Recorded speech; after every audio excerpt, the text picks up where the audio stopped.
अस्सलाम वालेकुम everyone, how are you all.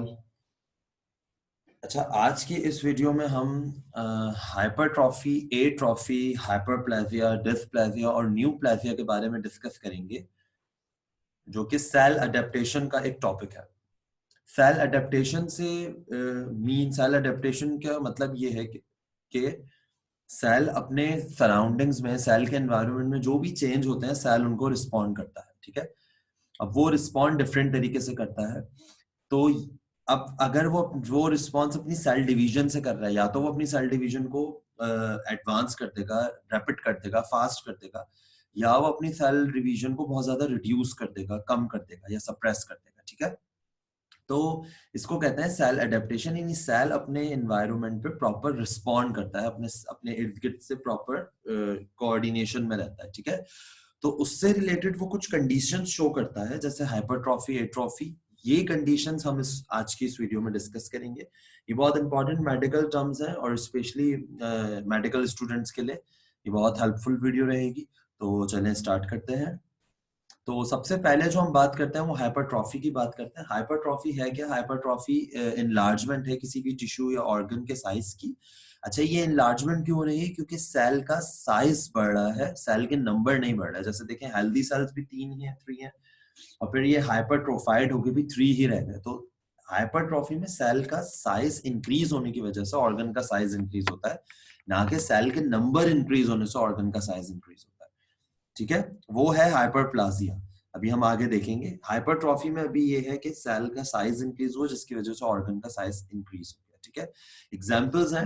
अच्छा, हाइपरट्रॉफी पैथोलॉजिकल हाइपरट्रॉफी भी हो सकती है, जो किसी डिजीज कंडीशन में हो। जैसे मायोकार्डियम, हमारे हार्ट के जो टिश्यूज हैं, हार्ट की जो हमारी वॉल है, मायोकार्डियल वॉल, वो हाइपरट्रोफाइड हो जाती है, उसका साइज बढ़ जाता है। क्यों? क्योंकि हाई ब्लड प्रेशर की वजह से। तो ये तो हो गई पैथोलॉजिकल हाइपरट्रॉफी। अच्छा, कुछ हमारे पास है फिजियोलॉजिकल हाइपरट्रॉफी, जैसे बॉडी के ही फंक्शंस की वजह से जो हो रही है। यानी हम कुछ सेल्स को ज्यादा इस्तेमाल करते हैं, जैसे बॉडी बिल्डिंग में। तो बॉडी बिल्डिंग में हम अपनी मसल सेल्स को ज्यादा इस्तेमाल कर रहे हैं, ज्यादा उनसे काम ले रहे हैं, कांस्टेंट यूज कर रहे हैं। तो as a result of which the muscle cells increase in the size and the resultant is hypertrophied muscles. Muscles का साइज इंक्रीज हो गया।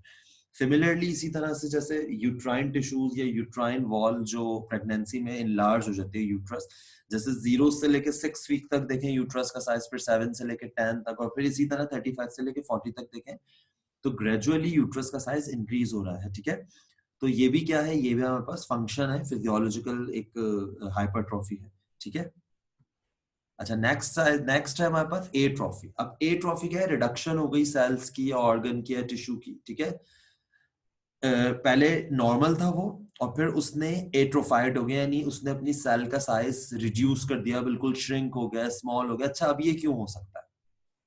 और ये क्यों हो सकता है? देखें, इसके बहुत सारे कॉजेज हैं। एट्रॉफी या तो न्यूरल सप्लाई डिसरप्ट हो चुकी है, यहाँ पे नर्वस सप्लाई इन सेल्स को जो मिल रही थी वो डीनर्वेट हो चुकी है, वो खत्म हो चुकी है। तो नर्वस सिस्टम का यहाँ पर कोई रोल नहीं है, तो वो ये सेल्स प्रॉपर काम नहीं करेंगे without the help of nervous system, तो वो एट्रोफाइड हो जाएंगे।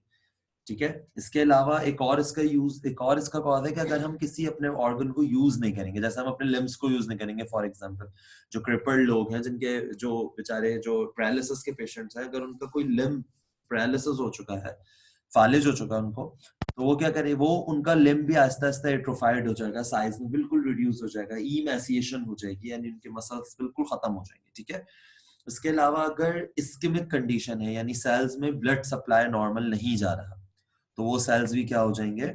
एट्रोफाइड हो जाएंगे। यहाँ पर मैंने एग्जांपल कोट की है मसल्स की। ये नॉर्मल मसल्स हैं, ठीक है, जिनको हम नॉर्मल यूज कर रहे हैं अपनी नॉर्मल डेली ड्रिल के अंदर, लेकिन ये हमारे पास है atrophied muscles.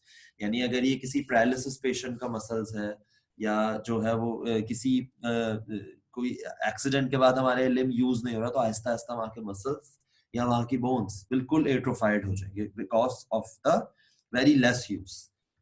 Now the third is hyperplasia.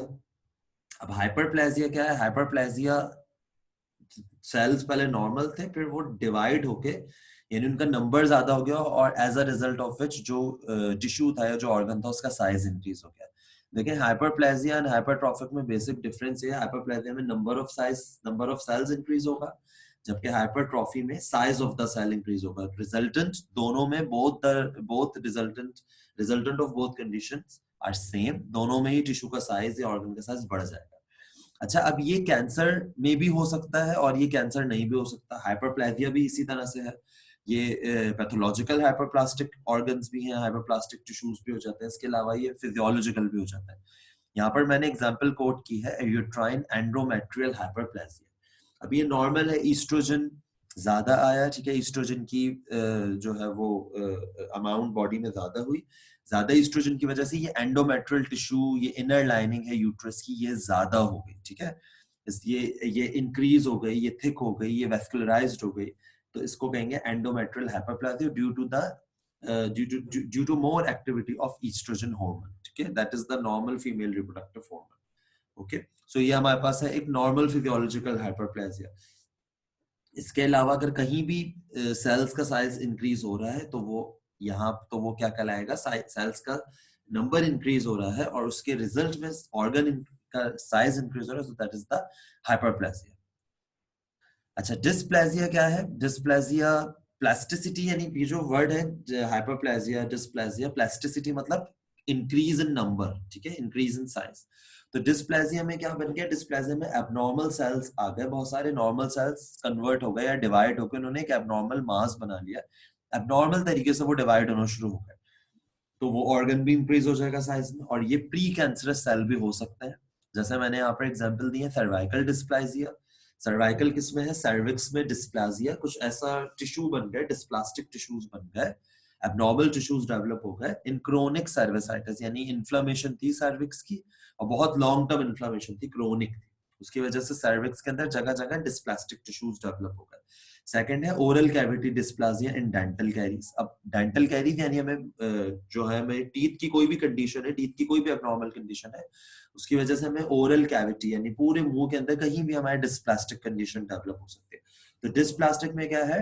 Normal sales convert हो गए एबनॉर्मली सेल्स के अंदर, एबनॉर्मल सेल्स के अंदर, और उन्होंने एक लंप बना लिया, एक मास बना लिया, ठीक है। अब न्यू प्लाजिया भी यही है कि एक एबनॉर्मल जो है ग्रोथ हो गई सेल की, ये एबनॉर्मल ग्रोथ है सेल की, और इस एबनॉर्मल ग्रोथ की वजह से एक लंप बन गया या ट्यूमर बन गया। इस ट्यूमर को या इस लंप को या इस एबनॉर्मल ग्रुप ऑफ सेल को कहेंगे हम न्यूप्लाज्म या ट्यूमर। तो न्यू प्लाजिया पे क्या है? न्यू का मतलब ये है नया, न्यू। तो ये एक ऐसी ये नॉर्मल सेल्स के अंदर एक न्यू डेवलपमेंट हो गई, एक न्यू ग्रोथ हो गई एबनॉर्मल टिश्यूज की, ठीक है, एबनॉर्मल सेल्स की, सॉरी, और इस लंप को या इस चीज को हम कहेंगे ट्यूमर या न्यू प्लाज्म, ठीक है। तो ये वो कंडीशंस थी जिनकी वजह से सेल अपने इर्द गिर्द के अपने सराउंडिंग्स में जो है प्रॉपरली रिस्पॉन्ड करता है, कि कभी वो अपनी सेल्स को इंक्रीज कर देता है, कभी सेल्स का साइज बढ़ जाता है, कभी सेल्स का जो है वो नंबर इंक्रीज हो जाता है, ठीक है। तो अगर आपको ये वीडियो अच्छी लगी तो kindly like, share and subscribe to my channel, and also press the bell icon, ताकि आपको मेरे चैनल पे मिलने वाली तमाम वीडियोस के नोटिफिकेशन वक्त पर मिल जाए। आज के लिए इतना ही, मिलते हैं अगली वीडियोस में कुछ नए टॉपिक्स के साथ। थैंक यू सो मच, अल्लाह हाफ़िज़।